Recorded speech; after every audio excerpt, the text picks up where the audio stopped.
Oh, this is your favorite car on the channel?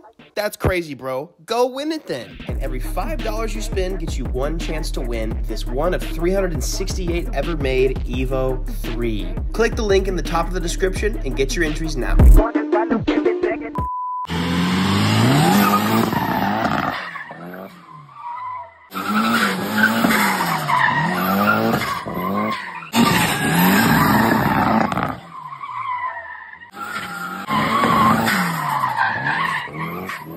Hello, this is my first video back. Oh. I saw it. This is my first video back in quite a while. We just had another kid, so I've been a little bit busy. But I want to make sure that I at least push myself to make one video a week. Doesn't seem like a lot, but I want it to be good content or meaningful if I do have to make something. We're obviously, trucks behind me, have somebody new for you to meet. Packing up right now because I'm about to go to a 2-day competition open in Oklahoma. Wanted to give you guys a little bit of an update on everything going on in the shop because I have, believe it or not, been working a bunch in the background and might spoil something. We're gonna maybe be making something, whatever. Pardon my insanely dirty shop at the moment. I've been doing my best to try and clean it up. But despite us paying tens, 20,000, you know, thousands and thousands of dollars to fix all the flooding issues, we still had it happen. And I'll kind of recap a little bit. So anyways, pardon my insanely nasty shop at the moment. I've got parts literally everywhere. That is all trash over there. But I'm gonna go over some stuff in the shop and give you guys a bit of an update. So somebody I want you guys to meet, this is Garen, E36 Garen on Instagram. I met him by, I guess I just sold you tires. I sold you tires. He ended up coming here and helping out on a bunch of stuff. We actually just dropped, so another long story that I have for you guys that you guys don't even know about is my S2000. As you notice, S2000's not in here. Didn't sell it. Yesterday, I finally dropped it back off at Ethan's shop. I traded for my 240 because we had a dyno date. Garen, in just 4 days, was able to fix everything wrong with the S2000. So I'll make a little bit of an update for you on that, but I don't even think you guys know what happened. Should I give you guys a little bit of a sneak peek? I never made a video about this, even one time, so. That was a crazy, I just can't wait to show you guys this. Anyways, life update, I suppose. We got back from New Jersey. I got sick on the way home. I typically do that when I exhaust myself and I just don't get enough sleep. I think I was averaging like 4 hours of sleep the entire trip, the entire like 9 days I was gone. And so just wasn't good, but we got back with the 240 and as you guys know, the front end is pretty messed up. The rear is actually way worse than I thought, and I'm super thankful that we are swapping all this stuff out right now. Garen just pulled these out and look at this. These are my bushings. This is what I was driving on at a pro track, dude. Like at an FD track. Freaking just bushings popping out. So it's no wonder this car was not the best, I suppose. This thing's gonna feel insane. It's gonna feel really good. So that's gonna be nice just to like have a car that actually feels proper for the first time since I've purchased it. And I'm probably gonna engine swap it, but we're gonna talk about that a little bit later. The V6 Civic, as you guys know, I think honestly my bread and butter and one of my personal favorite things in the world is just working on Civics and racing Civics. We are basically doing, like I had Garen do all poly bushings over the entire car because also, do you have the, where was the trailing arm bushings? Like, this car could have killed me going down the track, to be honest. Did it just fall out like that? This one just fell out. Yeah, so like, we just did bushings, like trailing arm and stuff like that. So we got new trailing arm bushings. This one literally just fell out. So that's a really bad thing. It can definitely cause you to meet the big sleep earlier than anticipated. But we're doing all bushings on this and new clutch, some other miscellaneous things for the V6 single turbo car. About to drop this car off to finish fabrication so we can finally finish the V160 and GTE swap. I'm particularly excited about that because I do absolutely love this IS300. It's one of my favorite cars. I'm gonna bring back the Supra. There's been kind of a runaround on this car just because I used the engine and trans in the IS that I was potentially going to use in this car, but I think I'm just gonna go a different direction with what I'm doing. Obviously, we are still giving away the Evo 3. You only have a few more weeks left to enter to win this. So if you just go to 53supply.com, it's every $5 you spend, you get one chance to enter to win. So we've got, when I get back from the drift event, we're getting some stuff done to it, and I'm ideally going to try and have a track day with the car. one track day before I go. Also, I sold my AMG. It is officially gone. Gonna be using the funding from that just to finish all of my other cars. And probably gonna buy a trailer, this and that. I finally have an updated board of things that I want to do. I'm about to swap, not this one yet, because it's not, the race season's not over yet, but I'm about to swap the Exo, have a bunch of stuff to my STI to do. S2000's running again. Evo 8 is getting real close. We're about to start working on Victoria's Mustang again. It's gonna be really awesome. And I'm super grateful that I finally have some shop help to get some things done, especially since, you know, with 2 kids, dude, it's like, if you want me before 11 a.m., sorry, dude, I'm not available. It's just not gonna happen. But I got a bunch of stuff. We got like big slicks for this car. We got just so many things all around the shop, and things are finally coming to fruition, and I'm super excited about it. The Exo Civic also coming back. Blew the head gasket on that like you guys knew, but I'm just gonna, I don't know, I've been talking a bit, but I did start cleaning the shop. Let's move on to the shop, I suppose. When I was gone in New Jersey, unfortunately, it flooded again.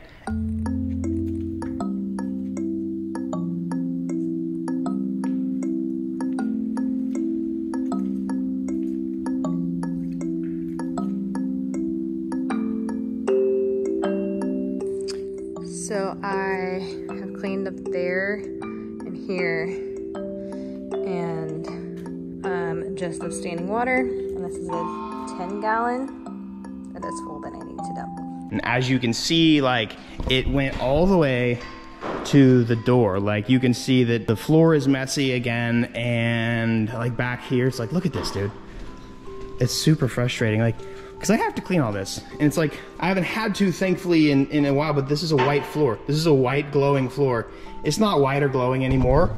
It's brown and gross. All this is just, it's kind of stinky because I gotta move everything out. It takes a ton of time. I've already spent 2 days cleaning the shop and trying to get everything back together, but it's overdue to clean the shop anyways because I have too much stuff going on. And about to break Bertha out, get everything cleaned up. I'm also like just throwing away all of this garbo right here, making sure the shop is super clean again. So that's kind of my goal for next week while I'm trying to do all the other stuff, clean everything, organize everything, make it look good. Also check out my sim setup. It's not finished, but we made it kind of cool over here. Sick little area. Oh, we also added another air conditioning unit. Kind of supplements everything else around in the shop. These 2 units there, in the very back, they couldn't quite take the heat of Texas. It gets very hot, obviously, in the summer in Texas. How nice is it to work in an AC garage, by the way? Oh, this is the first time, and it's insane. It makes it, at least, you know, it makes it worth living.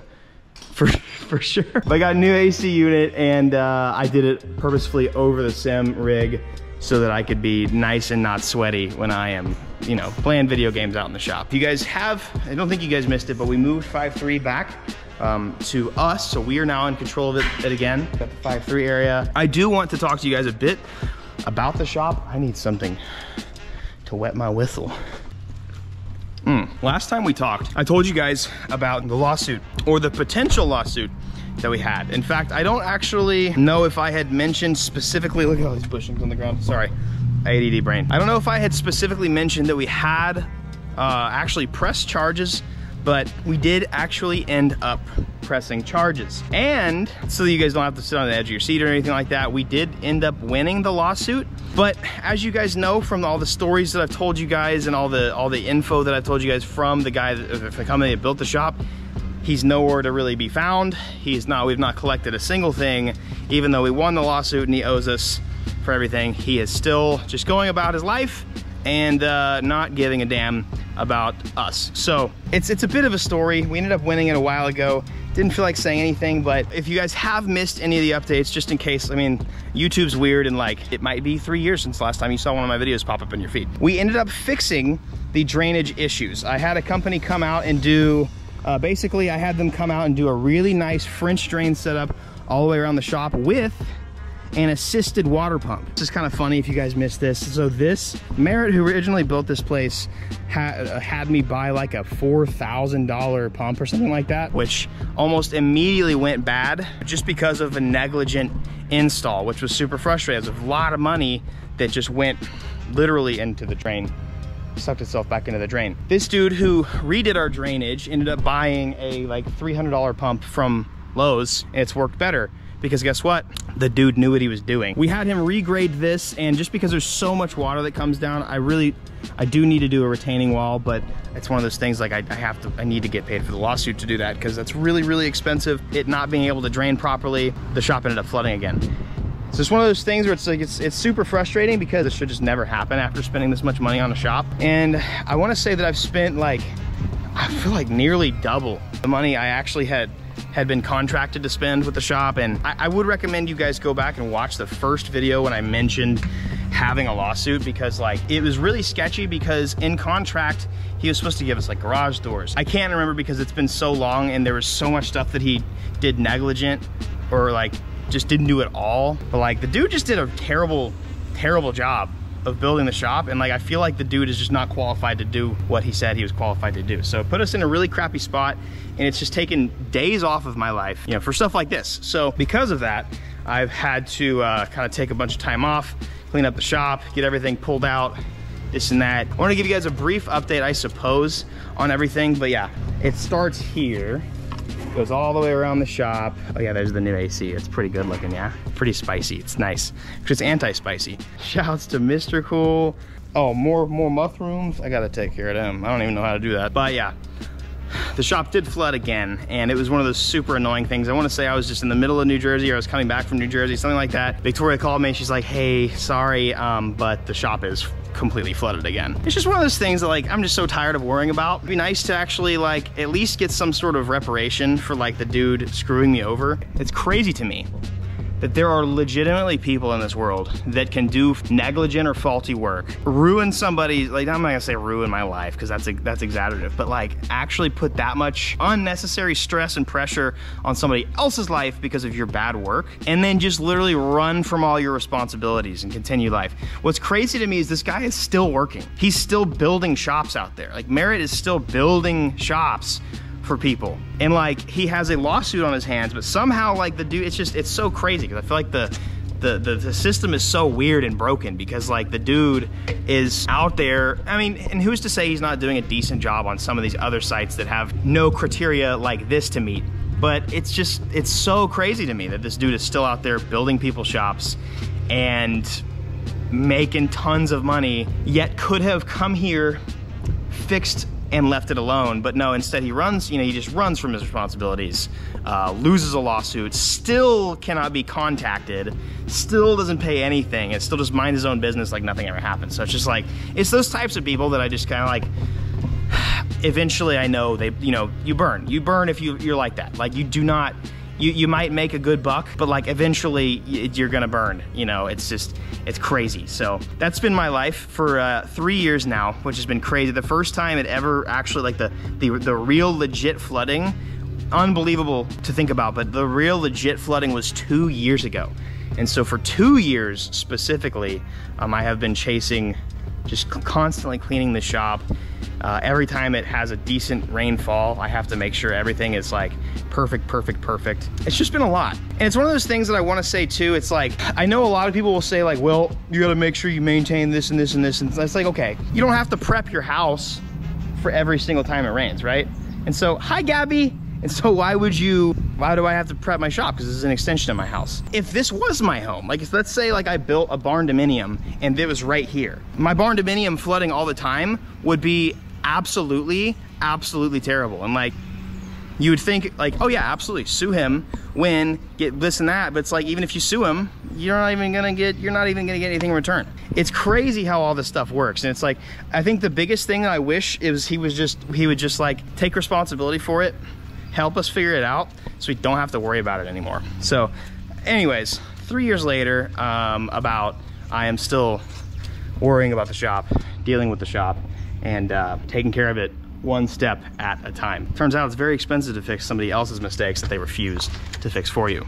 But anyways, enough talking. I wanted to give you guys just a brief update. I'm gonna save what my plans are for a little bit later. I'm gonna be doing something cool to the house, I think. But I'll talk about that another time. All this stuff is, we're progressing as much as we possibly can. I have a turbo setup for this car. Gonna get it fabbed, gonna get this car running. This car is very close, and this car is about to be loaded up onto the trailer, and hopefully it lasts for a 2-day competition because my core support is bent. Just don't door me too hard.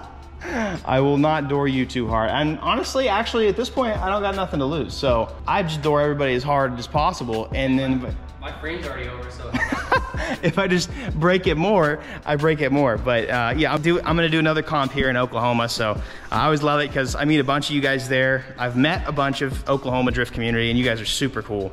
I like hanging out with y'all, you guys. At the end of the day, this kind of stuff is crazy. It's one of those weird things in life where it's like, you still gotta be thankful that you even have a shop to do this kind of stuff with. But it's like, at some point, are you forcing the gratefulness? Are you just covering up how angry you are at some turd who built your shop wrong? It's like, I don't know, the shop was my baby. It's everything I ever worked for in life, and I still have to deal with that kind of stuff. It just gets frustrating. So I hope it gets fixed. And you know, I'm not an evil person. I'm not trying to ruin the guy's life, but at the end of the day, it's just like, kind of just want you to do right because that's what you're supposed to do in the first place. And that's kind of what we're chasing here. My advice for you guys today is don't be a piece of crap, but really though, honor your word. I think it goes so far in life. The people that honor their word and stick by their promises, those people do insanely well. And you might do really well if you're a liar for a little bit, but you're gonna burn. So don't be a pathological liar. Don't be a psychopath because you're gonna lose in the end.